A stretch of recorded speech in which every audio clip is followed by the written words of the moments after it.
শেখ হাসিনার দোসররা আদালতে দাঁড়িয়ে হুমকি ধামকির মাধ্যমে অন্তর্বর্তী সরকারকে অকার্যকর করার চেষ্টা করছে বলে মন্তব্য করেছেন বিএনপির সিনিয়র যুগ্ম মহাসচিব রুহুল কবির রিজভী।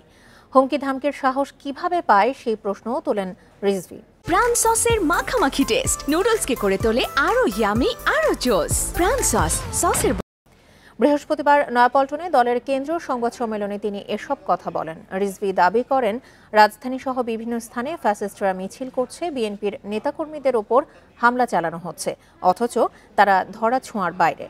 প্রশাসনের দুর্নীতিবাজ ও ফ্যাসিস্টরা বহাল তবিয়তে আছে উল্লেখ করে তিনি দাবি করেন, সরকারের ওপর মহলে টাকা দিয়ে তারা স্বপদে বহাল আছে, যা বিভিন্ন পত্রিকায় উঠে এসেছে।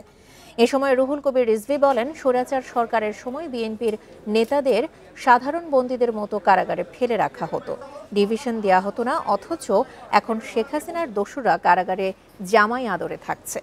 স্বরাষ্ট্র মন্ত্রণালয় এবং আইনশৃঙ্খলা বাহিনীর নীরবতায় তারা এসব সুযোগ পাচ্ছে বলেও দাবি করা হয় বিএনপির সংবাদ সম্মেলনে। প্রশাসনের সর্বস্তরে এখনও দুর্নীতিবাজ ও ফ্যাসিবাদের দোসররা বিদ্যমান আছে, কারণ তারাই সরকারের দু একজনকে মোটা অঙ্কের টাকার বিনিময়ে ম্যানেজ করে নাকি স্বপদে বহাল রয়েছেন। এ ধরনের সংবাদ গণমাধ্যমে প্রায় প্রকাশিত হচ্ছে।